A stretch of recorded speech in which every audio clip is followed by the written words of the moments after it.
ngalelo suku belingekho kulo myalezo lo myalezo kodwa uthi uNkulunkulu ke encwadini amaHebheru 10 verse number 38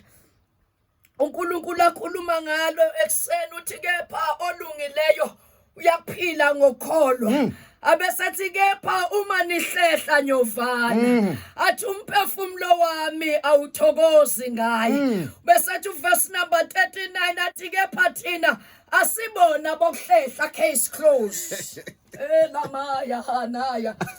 ilamadoshi lampaya basekhele bebenda namhlanje uNkulunkulu ukhuluma encwadini amaHebheru kwanyana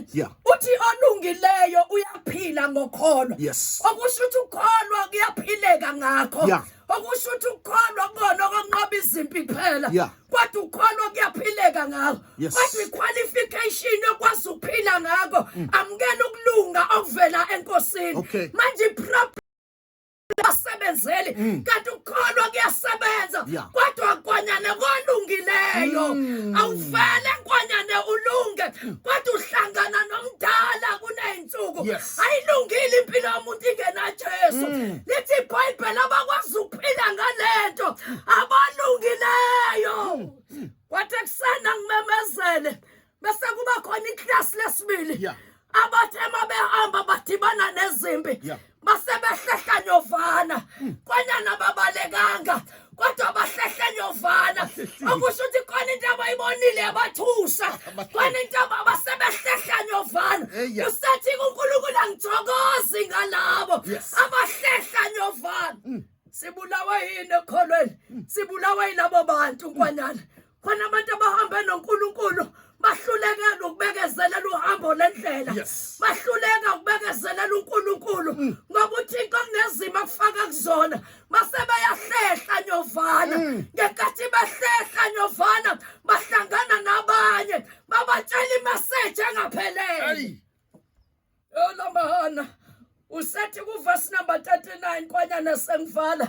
kepha thina asibona bokuhlehla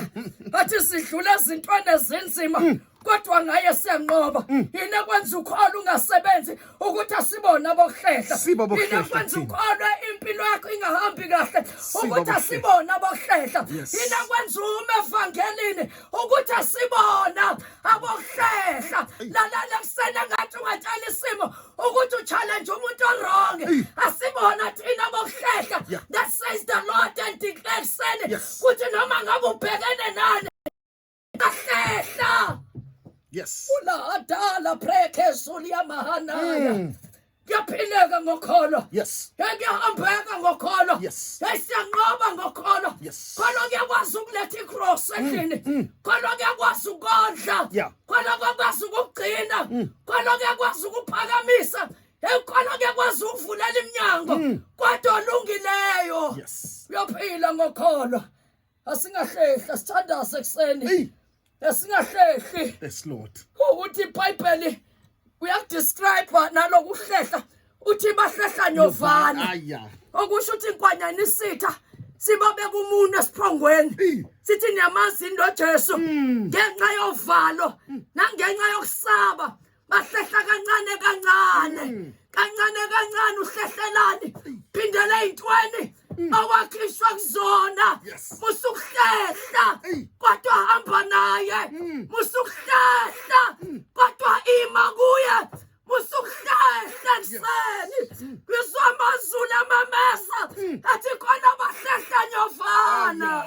njengoba bahlehla nyovana abafuni sibabone ukuthi bahlehlile abafuni inkonyane kodwa bahlehlile ithi iBhayibheli kuseni uJesu akathokozi ngabanjalo musukuhlehla elamaya adapaka basete ilamaya ithi mangcwele nasizimo baba sifuna ukuhlehlisa kodwa kuseni so declare ukuthi asihlehla sisuke kulentaba asishintshi